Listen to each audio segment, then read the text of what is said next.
أشهد أن لا إله إلا الله وحده لا شريك له وأشهد أن محمدا عبده ورسوله أما بعد فأعوذ بالله من الشيطان الرجيم بسم الله الرحمن الرحيم الحمد لله رب العالمين الرحمن الرحيم مالك يوم الدين إياك نعبد وإياك نستعين اهدنا الصراط المستقيم صراط الذين أنعمت عليهم غير المغضوب عليهم ولا الضالين.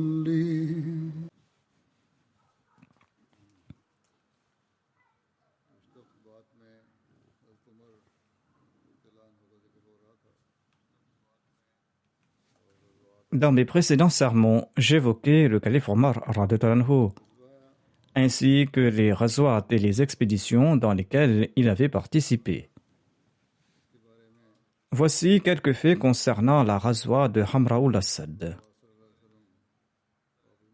Après la bataille d'Uhud, le saint prophète Mohammed lui est retourné à Médine.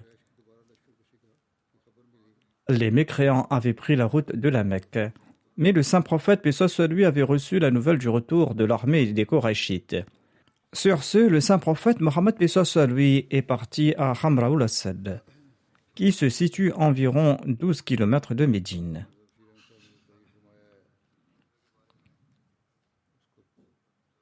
Je présente ici une partie des explications de Hazrat Mirza Bashir Ahmad Sahib à propos de cette expédition.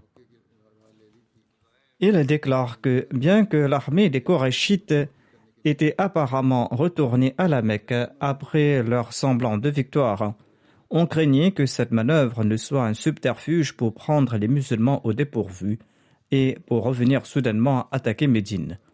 Ainsi, cette nuit-là, un arrangement a été fait pour assurer la sécurité à Médine, et les compagnons, paix soit lui, avaient monté la garde toute la nuit à la résidence du saint prophète Mohammed, paix soit lui. Le lendemain matin, on a découvert que cette appréhension n'était pas une simple spéculation, car avant la sourate de Fajr, le saint prophète, paix soit lui, avait appris que l'armée des Korachites avait campé à quelques kilomètres de Médine, et qu'un débat houleux se déroulait entre les chefs de la Mecque. Il disait pourquoi ne pas profiter de cette victoire pour attaquer Médine. Certains Korachites se moquaient d'autres en disant que vous n'avez pas tué Mohammed sallallahu alayhi wa sallam, vous n'avez pas pris les femmes musulmanes comme esclaves, et vous n'avez pas pris leurs richesses et leurs biens.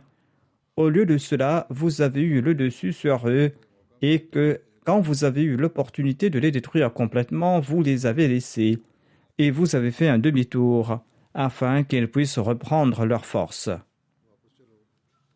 Il disait, il est encore temps, retournons et attaquons Médine, et déracinons les musulmans une fois pour toutes. Il y avait aussi un autre groupe parmi les Korachites qui disait que vous avez eu la victoire. Considérez ceci comme une chance et retournez à la Mecque de peur de perdre notre réputation également et que cette victoire ne se transforme en défaite. En fin de compte, l'opinion des passionnés l'a emporté et les Korachites se sont préparés à retourner à Médine. Quand le saint prophète, paix soit lui, en a été informé, il a annoncé immédiatement que les musulmans devaient se préparer. Mais il a aussi déclaré qu'à l'exception des combattants ayant participé à Uhud, personne d'autre n'allait partir avec eux. Selon un récit, lorsque le saint prophète, paix soit lui, a eu la nouvelle des discussions entre les Korachites, il a fait venir Abu Bakr et Omar et il les a informés à propos de la situation. Tous deux lui ont conseillé que les musulmans devaient poursuivre l'ennemi. Ainsi, les guerriers d'Uhud, dont la plupart étaient blessés, ont pansé leurs blessures et ils ont foncé en la compagnie de leur maître. Il est dit qu'en cette occasion, les musulmans sont partis avec autant de joie et de zèle qu'une armée triomphante qui part à la poursuite d'un ennemi. Après avoir parcouru une distance de 12 kilomètres, le saint prophète, paix soit sur lui, a atteint Hamra ul-Asad. C'était le soir et le saint prophète, paix soit sur lui, a ordonné que le camp soit installé en cet endroit. Il avait aussi ordonné qu'on allume des feux dans différents endroits dans la plaine. Et en un rien de temps, il y avait 500 feux qui ont été allumés dans la plaine de Hamra ul-Asad. Un feu qui faisait trembler le cœur tout spectateur de loin. Très probablement, en cette occasion, un chef idolâtre de la tribu Khuza'a, nommé Ma'bad, s'était présenté au saint prophète Mohammed paix soit lui. Et il a offert ses condoléances au saint prophète paix soit lui pour ceux qui étaient tombés sur le champ de bataille à Uhud. Ensuite, il a continué son chemin. Le lendemain, lorsqu'il a atteint Rawha, qui est situé à environ 63 km de Médine, il a trouvé l'armée des Qurayshites qui campait. Les Qurayshites se préparaient à lancer l'assaut contre Médine. Ma'bad est parti voir Abu Sufyan et il lui a dit « Que souhaitez-vous faire ? Par Dieu, je viens de laisser derrière moi l'armée de Mohammed sallallahu alayhi wa sallam à Hamra ul-Asad. Et jamais auparavant je n'ai vu une armée aussi impressionnante. Ils regrettent tellement la défaite à Uhud qu'ils vont vous réduire en cendres à vue. » Abu Sufyan et ses compères ont été tellement impressionnés par les commentaires de Ma'bad qu'ils ont abandonné l'idée de retourner à Médine et ils se sont précipités à la Mecque. Quand le saint prophète Mohammed lui a appris que l'armée des Qurayshites s'était enfuie de cette manière, il a remercié Dieu et il a déclaré que la crainte de Dieu a terrassé le cœur des infidèles. Le saint prophète Mohammed lui est resté quelques jours à Hamra ul-Asad. Voici les détails sur la razwa contre les Banu Mustalik. Cette razwa a eu lieu en l'an 5 de l'Hégire au cours du mois de Sha'ban. Cette razwa est aussi connue comme la razwa Muraisi. Hazrat Mirza Bashir Ahmad Sahib explique à ce propos: l'hostilité des Qurayshites a commencé à prendre une forme plus dangereuse de jour en jour. Et à travers leur conspiration, ils avaient incité de nombreuses tribus contre l'islam et le fondateur de l'islam. Cependant, leur animosité avait créé une nouvelle menace, dans le sens que les tribus du Hejaz, qui avaient jusqu'à présent entretenu de bonnes relations avec les musulmans, ont commencé à se dresser contre les musulmans en raison des desseins séditieux des Qurayshites. À cet égard, les Banu Mustalik, une branche de la célèbre tribu Khuza'a, ont pris les devants et ils ont commencé à se mobiliser pour lancer une attaque contre Médine. Leur chef, Harith bin Abi Darar, a visité d'autres tribus de la région et il s'est également ligué avec d'autres tribus. Lorsque le saint prophète Mohammed lui a reçu des nouvelles à ce propos, par mesure de précaution, il a envoyé un compagnon nommé Burayda bin Husayb vers les Banu Mustalik afin de recueillir des renseignements à leur propos. Le saint prophète, paix soit sur lui, l'a exhorté de revenir rapidement avec des renseignements sur la situation. Lorsque Burayda est arrivé, il a constaté qu'en effet, il y avait un grand rassemblement et des préparatifs étaient en cours pour lancer une grande attaque contre Médine. Il est revenu et il a fait part de ses découvertes au saint prophète Mohammed paix soit lui. Selon sa coutume, à titre préventif, le saint prophète paix soit lui a exhorté ses compagnons à se diriger vers les habitations des Banu Mustalik. Il y avait un grand nombre de compagnons qui se sont préparés à l'accompagner. En fait, il y avait aussi un grand groupe d'hypocrites qui n'avaient jamais accompagné les musulmans en si grand nombre, ont également accompagné les musulmans. Le saint prophète, paix soit lui, avait laissé derrière lui Abu Zar Ghafari, Uzayd bin Haritha comme émir de Médine, et il est parti au nom d'Allah de Médine au cours du mois de Sha'ban en l'an 5 de l'Hégire, Il n'y avait que 30 chevaux dans l'armée musulmane et un nombre plus important de chameaux, et les musulmans voyageaient à tour de rôle sur ces montures. Au cours de ce voyage, les musulmans ont trouvé un espion des mécréants et ils l'ont présenté au saint prophète Mohammed paix soit lui. Lorsque le saint prophète paix soit lui s'est assuré qu'il s'agissait d'un espion, il a tenté de le sonder pour obtenir des informations sur les mécréants, mais l'espion a refusé de donner des informations. Étant donné qu'il était suspect, selon le droit coutumier de la guerre, Omar l'a exécuté. Après cela, l'armée musulmane a continué à avancer. Lorsque les Banu Mustalik ont appris l'arrivée imminente des musulmans et lorsqu'ils ont aussi appris que leur espion avait été tué, ils étaient très craintifs. Leur intention réelle était de lancer une attaque surprise sur Médine. En raison de la perspicacité du saint prophète Mohammed paix soit lui, à présent les rôles étaient inversés. Et ils étaient extrêmement anxieux et les autres tribus qui étaient venues les soutenir étaient si craintifs en raison de la puissance de Dieu qu'ils sont retournés chez eux immédiatement. Cependant, les Korachites avaient attisé une telle haine des musulmans dans les cœurs des Banu Mustalik que ces derniers souhaitaient se battre et combattre l'armée musulmane de toutes leurs forces. Lorsque le saint prophète Mohammed paix soit lui a atteint Mouraïsi, près de là où les Banu Mustalik étaient campés, c'était un lieu qui est situé entre la Mecque et Médine sur la côte. Eh bien, le saint prophète Mohammed paix soit lui a ordonné là-bas l'installation du camp musulman.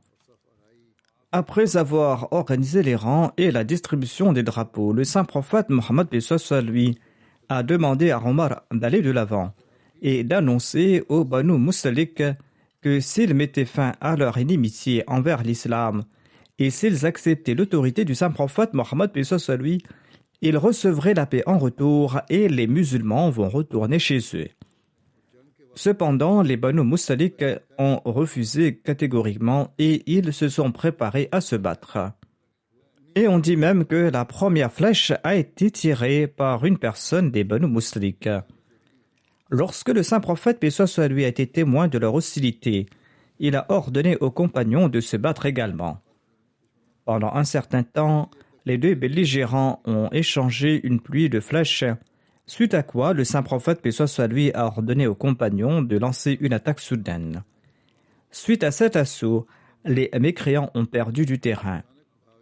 Les musulmans les ont entourés si habilement que toute la tribu a été encerclée et ils ont été forcés de jeter leurs armes.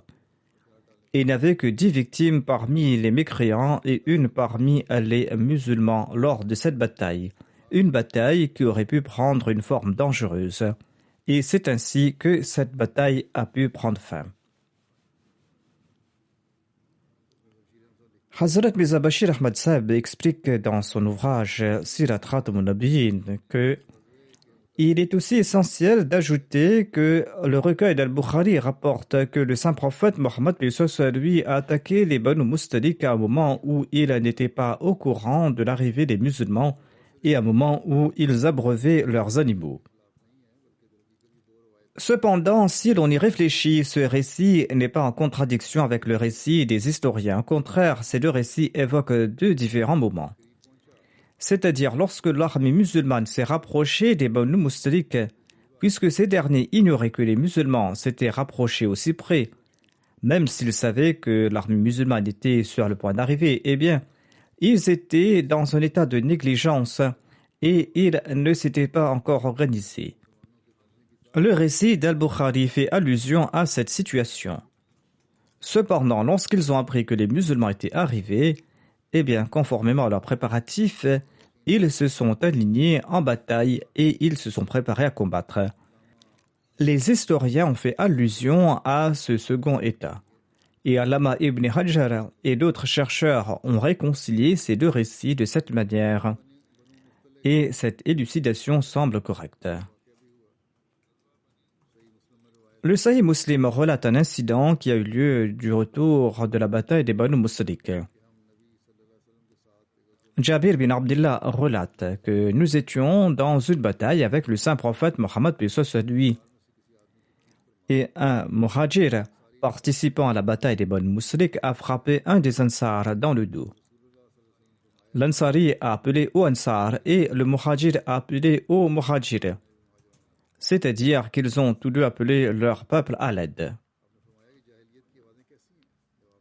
L'affaire a été portée à l'attention du saint prophète Mohammed paix soit sur lui, qui a déclaré quelles sont ces voies de l'époque de l'ignorance.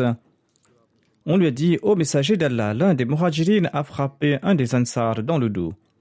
Il a déclaré: laissez cela tomber, c'est quelque chose de condamnable. Et ne dites pas de telles bêtises, et ne commencez pas une bagarre pour une petite affaire. Quand Abdullah bin Ubay bin Saloul, qui était présent, a entendu à propos de cet incident, il a déclaré qu'un muhajir a certes frappé un Ansar dans le dos. Il avait peut-être giflé une ou deux fois. Mais Abdullah bin Ubay a déclaré: par Allah, si nous retournons à Médine, la personne la plus honorable chassera la personne à la plus méprisable. Qu'Allah nous en préserve. Omar bin Khattab a déclaré: ô messager d'Allah, permettez-moi de tuer cet hypocrite. L'envoyé d'Allah sallallahu alayhi wa sallam a déclaré: laisse cela tomber, de peur que les gens commencent à dire que Mohammed sallallahu alayhi wa sallam tue ses propres compagnons.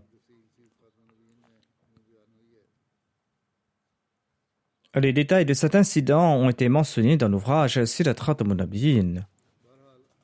Étant donné que je l'ai mentionné dans le passé, je ne vais pas les répéter ici. Cependant, se référant au dernier jour d'Abdullah bin Ubay bin Saloul, il est dit dans la biographie d'Ibn Hisham que par la suite, Abdullah bin Ubay énonçait de tels propos que son peuple le qualifiait de grand paresseux. Lorsque l'envoyé d'Allah a su à ce propos, il a dit à Omar bin Khattab: si je t'avais permis de le tuer le jour où tu m'en as demandé la permission, eh bien, les gens auraient hoché de la tête et ils auraient condamné cet acte de ma part. À présent, ces mêmes personnes le tueraient si j'ordonne son exécution. C'est-à-dire ceux qui soutenaient Abdullah bin Ubay bin Saloul dans le passé se sont soulevés contre lui suite à ma patience et en raison de la vérité qui est montée à la surface. Et à présent même, les partisans d'Abdullah bin Ubay bin Saloul sont prêts à le tuer. Omar déclare: par Allah, j'ai su que les paroles du messager d'Allah étaient bien plus importantes que les miennes en termes de bénédiction.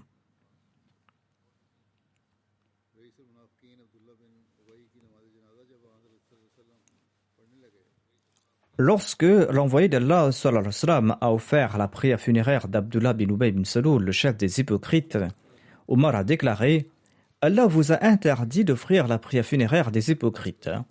L'envoyé d'Allah a répondu: j'ai reçu le choix de demander pardon pour eux ou non. Ainsi donc, le saint prophète paix soit sur lui a offert sa prière funéraire. Ensuite, quand Allah a interdit catégoriquement au saint prophète d'offrir les prières funéraires des hypocrites, il a cessé de le faire.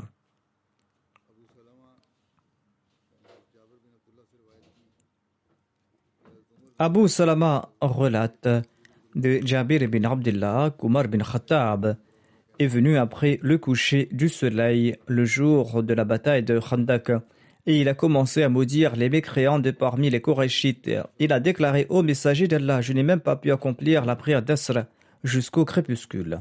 Le saint prophète paix soit sur lui a répondu: par Allah, moi non plus, je n'ai pas pu le faire. Ainsi, nous sommes partis vers Boutran, l'une des vallées de Médine. L'envoyé d'Allah sallallahu alayhi wa sallam a fait ses ablutions pour la prière et nous avons fait les nôtres et nous avons offert la prière d'Asr après le coucher du soleil. Ensuite, le saint prophète paix soit sur lui a accompli la prière de Maghrib. Ceci est un récit tiré du recueil d'Al-Bukhari.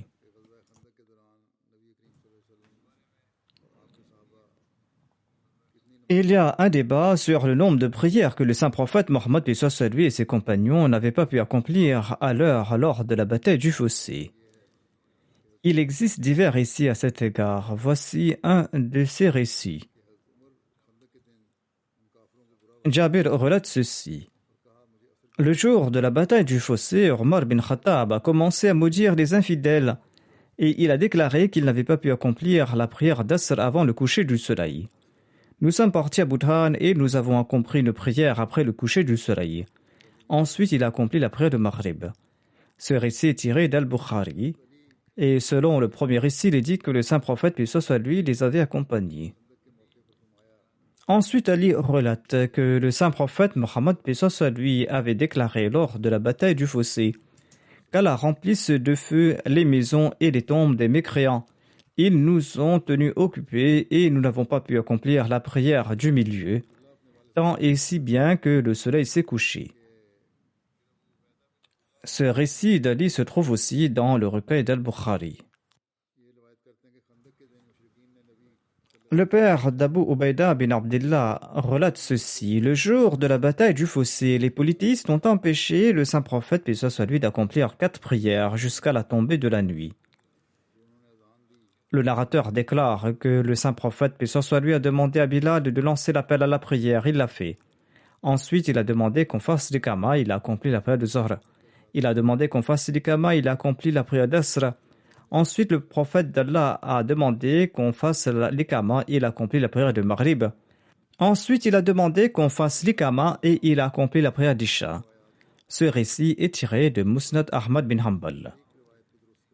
Le Messie premier d'Islam a déclaré que tous ces récits étaient faibles et il n'a validé qu'un seul de ces récits qui mentionne l'accomplissement de la prière d'Asr dans un délai plus court que d'habitude. En réponse à l'objection soulevée par le pasteur Fatemassi au fait que le saint prophète, paix soit lui, aurait accompli 4 prières en retard lors de la bataille du fossé, le Messie premier d'Islam déclare: selon vos insinuations sataniques, 4 prières ont été accomplies en qada lorsque les musulmans creusaient la tranchée. Sachez tout d'abord que le mot qada a été utilisé. Ô ignorant, qada signifie accomplir la prière. Cela ne signifie pas abandonner la prière. Qada ne signifie pas abandonner la salat. Si une personne abandonne ses salats, on utilise le terme faute. C'est pourquoi j'ai offert une récompense de 5000 roupies dans une annonce pour expliquer que certains imbéciles qui s'opposent à l'islam ne connaissent même pas encore le sens du terme qada. Celui qui ne peut pas utiliser certains mots dans leur contexte ne pourra même pas émettre des critiques sur des subtilités.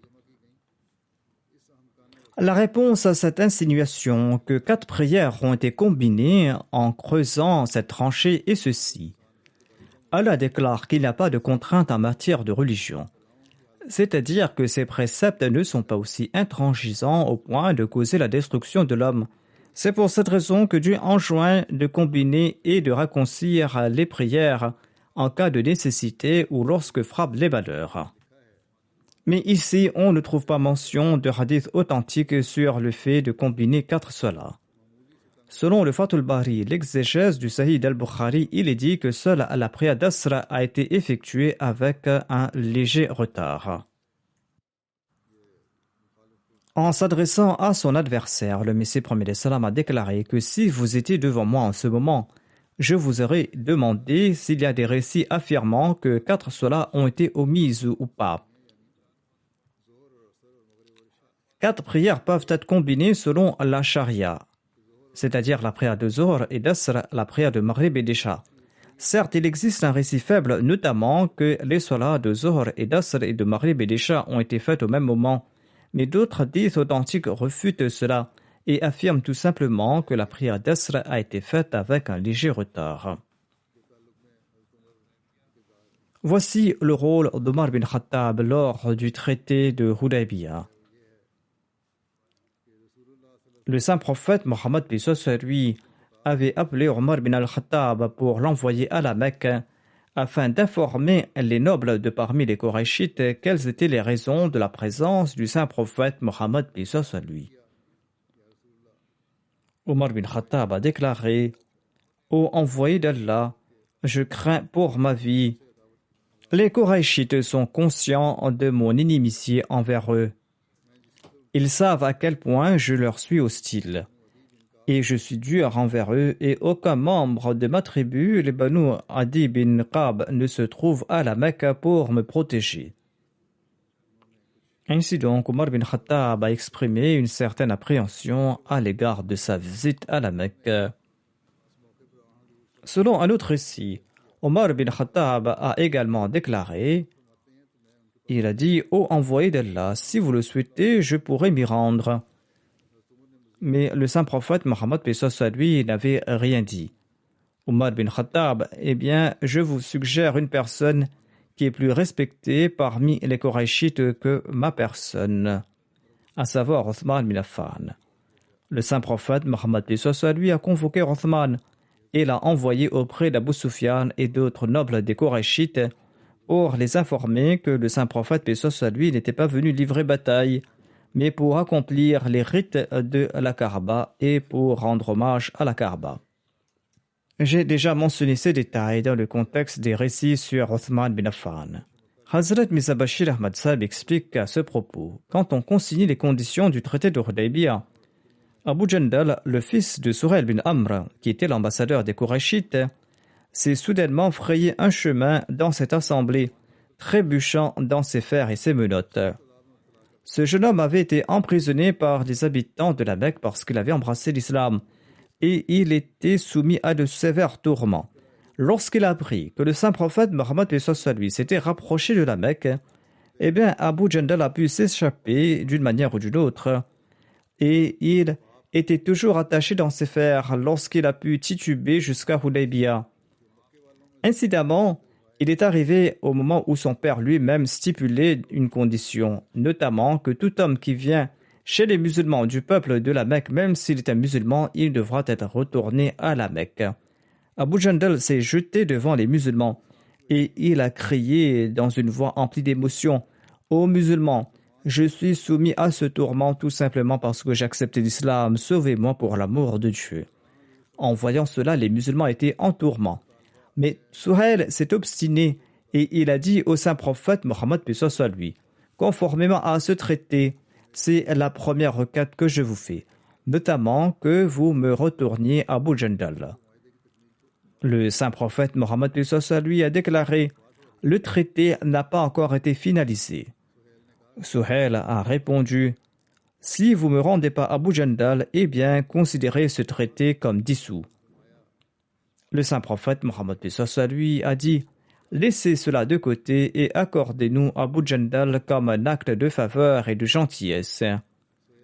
Suhail a répliqué, non, jamais de la vie. Le saint prophète Mohammed lui a déclaré, ô Suhail, ne soyez pas obstiné, écoutez-moi.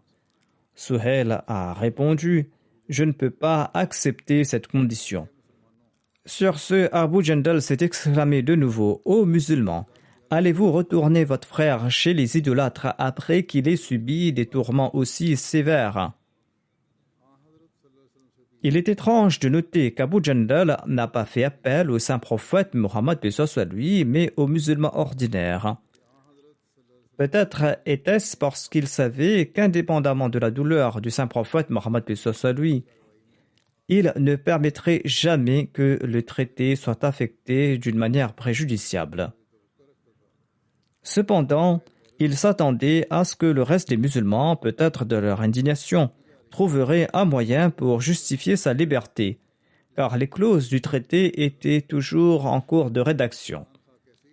Malgré cela, et indépendamment de l'émotion des musulmans, il leur était impossible de prendre position contre la volonté du saint prophète Mohammed lui.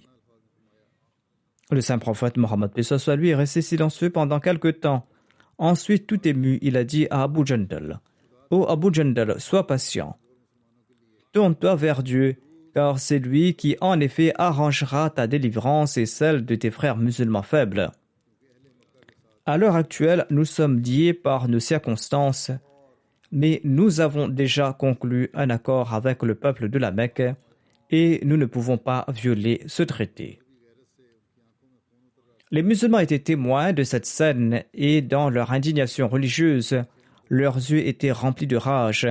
Mais par respect, ils sont restés silencieux devant le saint prophète Mohammed lui. Omar, quant à lui, ne pouvait plus se maîtriser. Il s'est rapproché du saint prophète Mohammed lui et il lui a demandé d'une voix tremblante: Est-ce que vous n'êtes pas le messager véridique de Dieu? Le saint prophète a dit: Oui, certainement, je le suis. Omar a demandé: Est-ce que nous ne suivons pas la vérité? Est-ce que notre ennemi ne suit pas le mensonge? Le saint prophète Mohammed lui a répondu: Oui, il en est ainsi. Omar a déclaré: pourquoi devrons-nous supporter cette humiliation en ce qui concerne notre religion? En voyant cet état d'Omar, le saint prophète Mohammed lui a déclaré: Ô Omar, je suis le messager d'Allah et je comprends la volonté de Dieu et je ne peux pas agir contre elle. Et c'est lui qui sera mon soutien. Mais l'indignation de Omar grandissait à chaque instant. Il a déclaré: Est-ce que vous n'aviez pas dit que nous allons faire la tawaf autour de la Kaaba? Le saint prophète Mohammed lui a déclaré: Oui, en effet. Mais est-ce que j'avais dit que ce tawaf aura lieu cette année? Omar a répondu: Non, vous ne l'aviez pas dit. Le saint prophète Mohammed lui a ajouté: sois patient. Si Dieu le souhaite, vous allez certainement entrer à la Mecque et vous allez accomplir la tawaf de la Kaaba. Cependant, en raison de ses émotions, Omar n'était pas satisfait. En raison du respect qu'inspirait le saint prophète, Omar est parti de là et il est parti à la rencontre d'Abu Bakr. Tout ému, il a posé les mêmes questions à Abu Bakr et Abu Bakr a présenté les mêmes réponses. Mais Abu Bakr lui a aussi dit: Ô Omar, contrôle-toi et ne laisse pas ton emprise se desserrer de la corde du messager d'Allah. Par Dieu, cet homme dans la main duquel nous avons donné les nôtres est sans aucun doute véridique. Omar disait que sous le coup de l'émotion, il avait dit de telles choses, mais plus tard, il avait beaucoup de remords. Et afin d'effacer les effets de cette faiblesse, il a accompli de nombreux actes volontaires en guise d'expiation. C'est-à-dire, il a fait de l'aumône, il a jeûné, il a offert des solats volontaires, il a libéré de nombreux esclaves afin d'effacer cette tâche. Le quatrième calife avait l'habitude de prononcer des discours lors de la Jalsa Salana avant son califat. Je vous présente une partie de ses discours à ce propos. Il déclare: Il ne fait aucun doute que le cri de douleur et d'angoisse qui est sorti du cœur de Omar comme une question était également présent dans les cœurs de nombreux autres musulmans. Bien qu'il ne fait aucun doute que les émotions que Omar a exprimées dans son discours n'étaient pas seulement les émotions de Omar, mais aussi les émotions des autres. De telles pensées existaient aussi dans des centaines d'autres cœurs. Mais ce courage d'Omar s'est transformé pour lui en une telle erreur qu'il a regretté plus tard. Il a regretté cela pour le restant de ses jours. Il jeûnait beaucoup, il accomplissait de nombreux actes d'adoration, il faisait de nombreuses aumônes et implorait à foison le pardon de Dieu. Mais la soif du remords n'était pas étanchée. L'anxiété de Hudaybiyah était temporaire et très rapidement, cette anxiété s'est transformée en sérénité grâce aux bénédictions du ciel. Mais l'anxiété que cette impatience a créée dans le cœur d'Omar s'est transformée en une anxiété permanente qui ne l'a jamais quitté. Il disait toujours avec regret: je souhaitais ne pas avoir posé cette question au saint prophète Mohammed lui. Plusieurs fois, je pense que sur son lit de mort, lorsqu'il prenait ses derniers souffles, Omar récitait cette prière: Ô Seigneur, je ne te demande pas la récompense de mes bonnes actions, mais pardonne-moi uniquement mes péchés. Le plus grand péché qu'il avait dans son cœur et qui l'agitait était l'erreur qu'il aurait commise à Hudaybiyah. Lors de la rédaction du pacte, seul Allah, le dépositaire des secrets du cœur du saint prophète Mohammed et son compagnon céleste, connaissaient l'état du cœur du saint prophète Mohammed suite au désarroi qu'il avait constaté chez les musulmans. Mais les 3 phrases simples qui sont sorties de sa langue bénie en réponse à Omar disent beaucoup à ceux qui méditent à ce propos.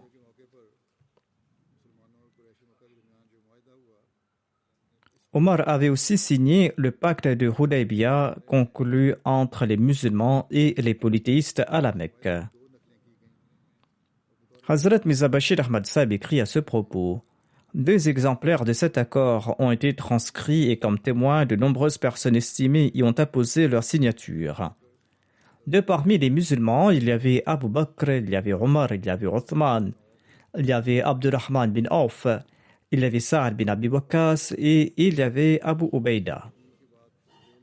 Suhail bin Amr a pris une copie de l'accord et il est retourné à la Mecque, tandis qu'une autre copie est restée en compagnie du saint prophète Mohammed sallallahu alayhi wa sallam. L'ouvrage Sirat Khatam an-Nabiyyin présente ceci à propos du retour après le traité de Hudaybiyah. Il est dit: après avoir fait son sacrifice, le saint prophète Mohammed lui a ordonné le retour à Médine. Cela faisait à peu près 20 jours depuis que le saint prophète lui était arrivé à Hudaybiyah. Au cours de son voyage de retour, lorsque le saint prophète a atteint Kira ul-Ghanim près de Usfan qui est situé à 130 km de Médine, et Kira ul-Ghanim est une vallée située à 12 km de là, il faisait nuit. Le saint prophète Mohammed lui a fait une annonce et a rassemblé tous ses compagnons. Il a déclaré que cette nuit une sourate m'a été révélée et cette sourate est la chose qui m'est la plus chère au monde.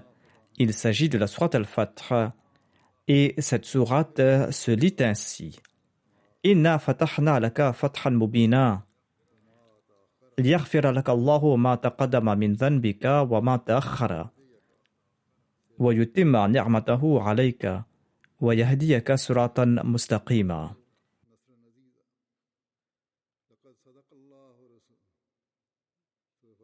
وينصرك الله نصرا عزيزا. C'était là les versets 2 à 4 de la sourate Al-Fath.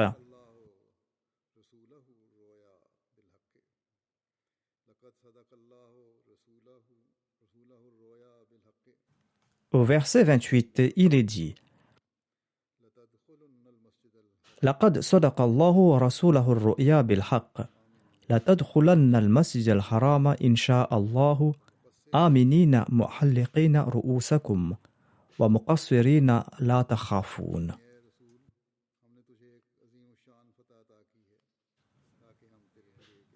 C'est-à-dire, ô messager, nous t'avons en effet accordé une magnifique victoire afin que nous puissions commencer pour toi une ère où le voile du pardon couvrira tes défauts passés et futurs, et afin que Dieu puisse compléter sa faveur sur toi et puisse te mener vers le chemin du succès. Et en effet, Allah t'aidera avec une aide puissante. La vérité est que Dieu a effectivement accompli la vision de son messager. Pour l'instant, si Dieu le veut, vous entrerez dans la maison sacrée en toute sécurité. Certains d'entre vous ayant la tête rasée, et d'autres parmi vous ayant les cheveux coupés courts, et vous n'aurez aucune crainte. En d'autres termes, si vous étiez entré à la Mecque cette année-ci, cela n'aurait pas été une entrée de sécurité, et cela aurait été une entrée qui aurait causé de la guerre et l'effusion de sang. Cependant, dans la vision, Dieu vous a montré une entrée de sécurité. C'est pour cette raison qu'à la suite de cet accord, un état de sécurité a été créé. Conformément à la vision montrée par Dieu, vous allez entrer dans la maison sacrée, dans un état de sécurité. Et il en fut ainsi. Lorsque le saint prophète a récité ces versets aux compagnons, étant donné que le cœur de certains ressentait encore l'amertume du traité, ils croyaient qu'ils retournaient après un échec alors que Dieu leur donnait la bonne nouvelle de la victoire. Eh bien, certains parmi eux ont dit: est-ce cela une victoire que nous retournions sans avoir accompli la tawaf de la Kaaba? Lorsque ces paroles sont parvenues aux oreilles du saint prophète, paix soit lui, il a exprimé un grand mécontentement. Dans un discours bref mais puissant, il a déclaré: c'est une objection absurde. Si vous y réfléchissez, vous allez voir que le traité de Hudaybiyah est un grand triomphe pour nous. Les Korachites, qui étaient déterminés à nous mener la guerre, ont eux-mêmes abandonné l'idée de la guerre et ils ont conclu un traité de paix avec nous. Et ils nous ont promis de nous ouvrir les portes de la Mecque l'année suivante. Protégés des méfaits des Korachites, nous allons entrer en paix et en sécurité, tout en recevant le parfum de notre future victoire. Ainsi, c'est une grande victoire. Avez-vous tous oublié comment ces mêmes Korachites avaient lancé des assauts contre vous à Uhud et lors de la bataille de l'Ahzab? Cette terre, malgré toute son immensité, est devenue étroite pour vous, et vos yeux ont été pétrifiés, et vous aviez tremblé de peur. Aujourd'hui, ces mêmes Qurayshites ont conclu un traité de paix et de sécurité avec vous. Les compagnons ont répondu au messager d'Allah, nous avons compris. Nous ne sommes pas doués de votre clairvoyance, mais maintenant nous avons compris que ce traité est un grand triomphe pour nous. Avant cette allocution du saint prophète Mohammed paix soit lui, Omar était aussi dans un état d'extrême appréhension. Il raconte qu'au retour de Hudaybiyah, lorsque le saint prophète paix soit lui voyageait de nuit, il s'est présenté au saint prophète Mohammed paix soit lui. Il a voulu dire quelque chose au saint prophète Mohammed paix soit lui, mais le saint prophète est demeuré silencieux. Omar s'est adressé à lui une deuxième et une troisième fois, mais le saint prophète est demeuré silencieux. Omar était très triste par ce silence du saint prophète. Omar se disait, je me suis dit, oh Omar, tu es ruiné. Tu t'es adressé à 3 reprises au saint prophète paix soit lui, mais le messager d'Allah ne t'a pas répondu. J'ai devancé le groupe des musulmans et je ressentais une profonde appréhension à propos de ce qui s'était passé. J'avais peur qu'un verset coranique ne soit révélé à mon sujet.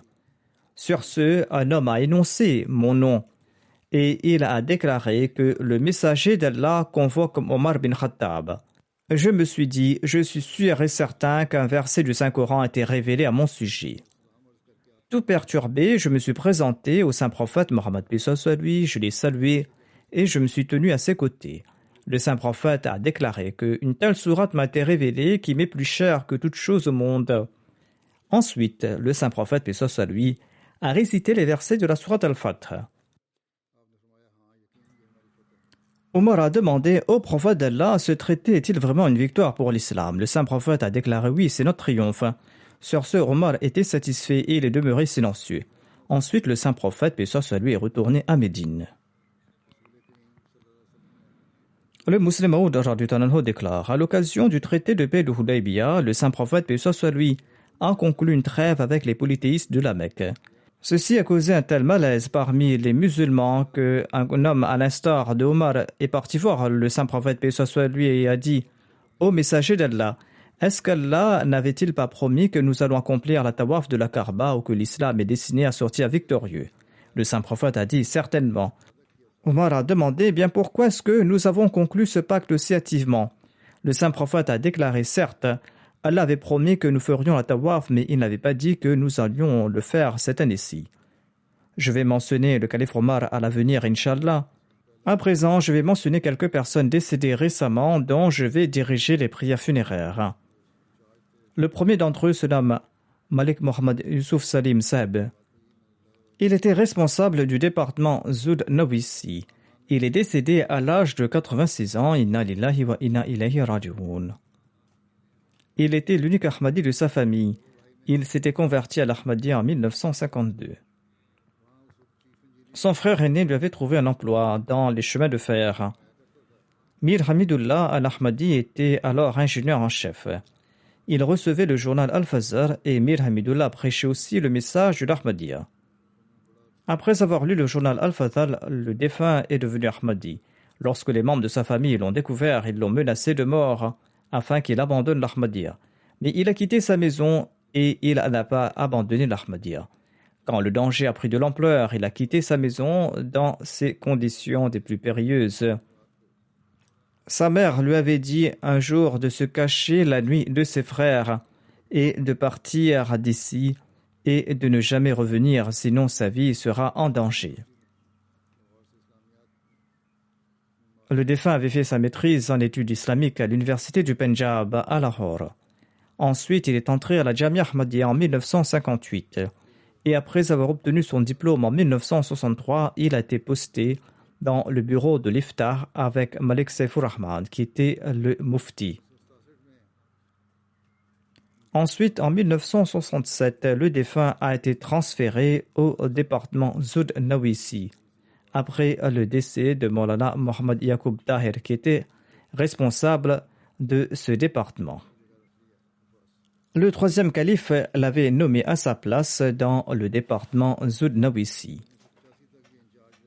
Le défunt était responsable de ce département jusqu'en 1985. Au département Zud Nawisi, il était responsable de la préparation des sermons, des discours, des programmes et des rapports de visite du calife. Feu le troisième calife avait participé dans la conférence sur la croix tenue à Londres en 1978. Le défunt avait accompagné le calife et il avait préparé un rapport à ce sujet. Il avait aussi aidé grandement Feu le quatrième calife dans la préparation de la biographie du deuxième calife. Et Feu le quatrième calife avait fait ses éloges à ce propos. Malik Youssouf Salim Saheb, le défunt, avait aussi accompagné le quatrième calife lors de sa tournée en Australie, aux îles Fidji et à Singapour en 1983. Après la migration du quatrième calife, le défunt faisait des copies des cassettes audio des sermons du calife. Il partait dans une maison à Faisalabad pour préparer ses cassettes car il fallait prendre des précautions. Ensuite, il les rapportait. Le défunt a servi pendant quelques années sur le terrain en tant que missionnaire. Il a pu travailler sur les sermons du quatrième calife au sein de la Tahir Foundation. Il a pu aussi rédiger les actes de l'Ashura au sein du bureau du secrétaire privé. Il a été réemployé après sa retraite. Ensuite, il a cessé de travailler définitivement en 2013 pour cause de maladie. Il s'était marié 2 fois. Du premier mariage, il avait une fille. Par la suite, sa femme est décédée. Il avait fait un deuxième mariage. Il a eu 2 fils et 3 filles de ce deuxième mariage. Sa fille Qudsiya Mahmoud Sardar écrit que notre père a établi une relation entre nous et Allah. Il nous a prodigué de grands conseils à ce sujet.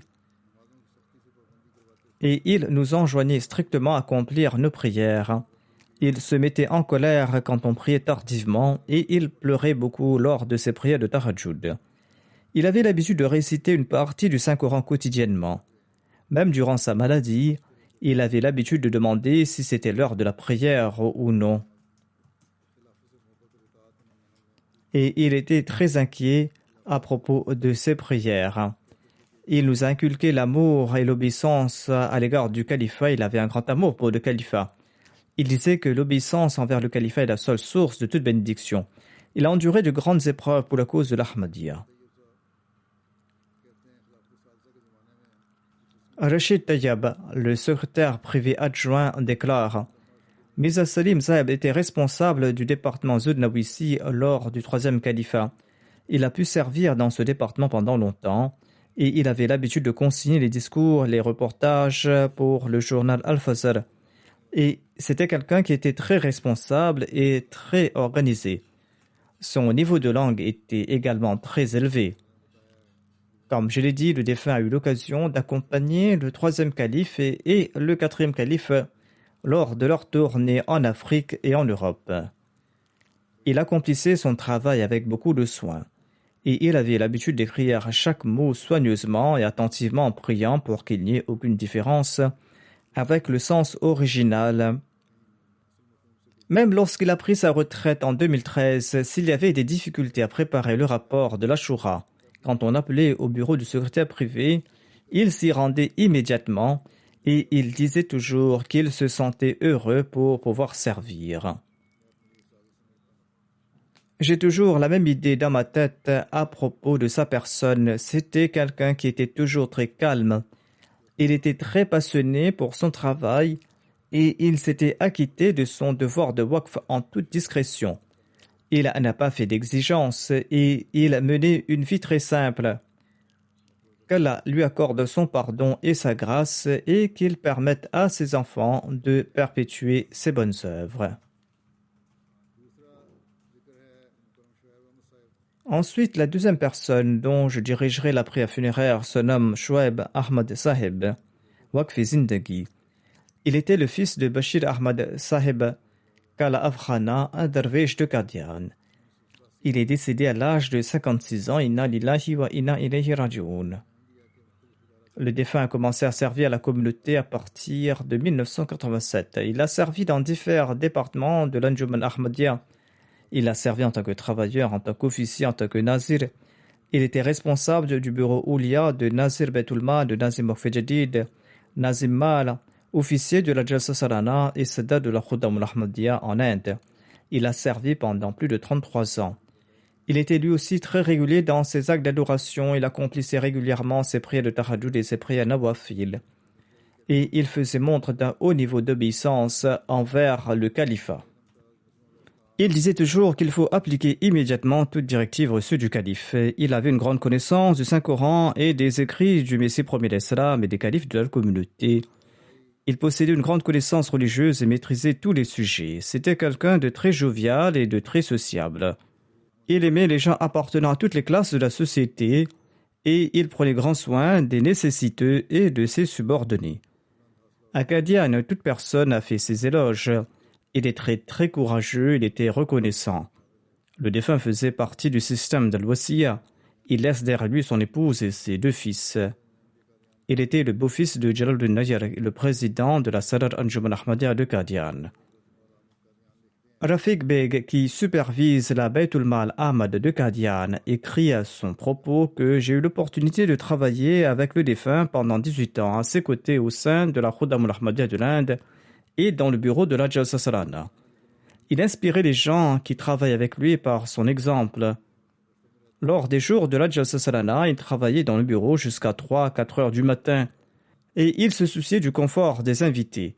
S'il voyait une lacune, il corrigeait immédiatement cette lacune. Il enjoignait toujours aux autres de s'occuper au mieux des invités du Messie premier d'Islam. Si jamais un bénévole se comportait mal envers les invités, il s'excusait en personne auprès des invités. Son beau-frère a également écrit que le défunt avait l'habitude de dire qu'il ne haïssait personne. Un inspecteur de la Wakalat Mal Tahrik Jadid écrit à son sujet que nous avions fait une tournée de 75 jours pour visiter les provinces de l'Inde, au Kerala et dans le Tamil Nadu. Et durant cette tournée, je suis tombé malade et le défunt s'était occupé de moi tel un parent. Qu'Allah fasse preuve de pardon et de miséricorde à l'égard du défunt, qu'il accorde la patience à son épouse et à ses enfants, et qu'il leur permette de perpétuer ses bonnes œuvres. Ensuite, je vais diriger la prière funéraire de Maqsoud Ahmad Bhatti, qui servait comme missionnaire de la communauté à Qadian. Il est décédé le 18 mai dernier à l'âge de 52 ans. Inna lillahi wa inna ilayhi raji'un. Il était membre de la Jamaat Ahmadiyya de Charkot du district de Rajouri dans la province de Jammu et Cachemire. Il a servi la communauté pendant 30 ans. Il a servi comme amir de la zone de Lucknow pendant 1 an et en tant que missionnaire en chef de Srinagar. De 2017 jusqu'à son décès, il a servi comme qazi central à plein temps. Il s'acquittait de ses fonctions au sein de la Qada avec une grande diligence et sincérité. Il a statué sur de nombreuses affaires. Il était très soucieux des responsabilités qui lui étaient confiées. Lorsqu'il était malade et hospitalisé durant ses jours suite à une infection au coronavirus, bien qu'il était hospitalisé, il était soucieux de son travail. Le défunt était quelqu'un qui était sociable, jovial et courageux. C'était un Waqfi Zindagi qui avait une bonne compréhension de ses affaires. Il était très assidu. Il laisse derrière lui sa mère, 3 frères, son épouse et 3 filles. Qu'Allah fasse preuve de pardon et de miséricorde à l'égard du défunt et qu'il protège ses enfants et qu'il leur permette de perpétuer ses bonnes œuvres. Ensuite, je vais diriger la prière funéraire de Javed Iqbal de Faisalabad qui est décédé à l'âge de 70 ans. Inna lillahi wa inna ilayhi raji'un. Son fils Talha Javed écrit que l'Ahmadiyya a été introduit dans leur famille à travers son arrière-grand-père Baba Chakira. Son nom était dérivé de sa profession, car il fabriquait et réparait des meules. Il travaillait en faisant des annonces dans les rues et en même temps, il lançait à voix haute les vers du Messie premier d'Islam afin d'ouvrir les voies du tablir. Par la grâce d'Allah, il était régulier dans ses prières quotidiennes et il l'offrait régulièrement à la prière de Tahajjud. Il enjoignait également aux membres de sa famille d'accomplir leurs prières en congrégation. La prière était offerte en congrégation dans leur foyer. Il récitait régulièrement le Saint-Coran et la traduction. Il avait un grand respect pour le sermon du vendredi et il réunissait tous les membres de sa famille pour écouter ensemble le sermon sur la MTA. Il avait un tel enthousiasme pour servir dans la voie de la religion qui frôlait l'obsession. Après les incidents de 1984, lorsque le sermon du calife était partagé dans les communautés à travers des cassettes audio, il plaçait ces cassettes dans un sachet et il distribuait ces cassettes de village en village à vélo. Et lorsque l'AMT a été lancé, il a fait installer une parabole chez lui et il a invité les gens chez lui pour écouter le sermon du vendredi. Il laisse derrière lui, dans le deuil, sa mère, son épouse, Amtul Basit, ses 2 fils et sa fille. Qu'Allah accorde son pardon et sa miséricorde aux défunts. La prochaine défunte se nomme Madiha Nawaz, épouse de Nawaz Ahmad, missionnaire de la communauté Ahmadiyya au Ghana. Elle est décédée le 16 avril dernier à l'âge de 36 ans. Inna lillahi wa inna ilayhi raji'un. Elle résidait au Ghana où elle est décédée. Son mari, qui est missionnaire, écrit que durant les 16 ans de mariage, j'ai été témoin de ses nombreuses qualités. C'était quelqu'une de très courageuse, de patiente, elle était empathique et altruiste. C'était une excellente mère et une épouse fidèle. Au Ghana, dès qu'elle avait la possibilité, elle dispensait des cours aux enfants. Elle a enseigné le Saint-Coran à ses enfants. Elle se comportait d'une très bonne façon envers sa belle famille. Et elle ne répondait jamais aux paroles dures d'autrui. Au contraire, elle faisait preuve de grande tolérance et m'enjoignait également de faire preuve de tolérance. Elle m'enjoignait toujours de prier. Elle était très pointilleuse concernant l'éducation de ses enfants. Et afin d'attacher ses enfants au califat, elle leur racontait souvent des anecdotes sur les bénédictions liées au califat. Elle s'occupait des pauvres et c'était une femme très pieuse. Elle laisse derrière elle son mari et ses 3 enfants. Farad Safi, 13 ans, Faiza Omar, 8 ans, Zara Omar, âgée de 1 an. Tous ces enfants sont des waqfénors par la grâce d'Allah. Qu'Allah accepte les prières qu'elle a faites en faveur de ses enfants, qu'Allah élève son rang, qu'Allah fasse preuve de pardon et de miséricorde à son égard.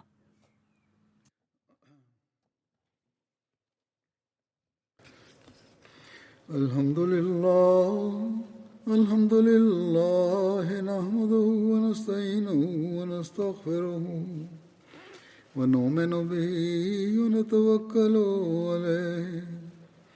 ونعوذ بالله من شرور أنفسنا ومن سيئات أعمالنا من يهده الله فلا مضل له ومن يضلل فلا هادي له ونشهد أن لا إله إلا الله ونشهد أن محمدا عبده ورسوله عباد الله رحمكم الله إن الله يأمر بالعدل والإحسان وإيتاء ذي القربى وينهى عن الفحشاء والمنكر والبغي يعظكم لعلكم تذكرون اذكروا الله يذكركم وادعوه يستجب لكم ولذكر الله أكبر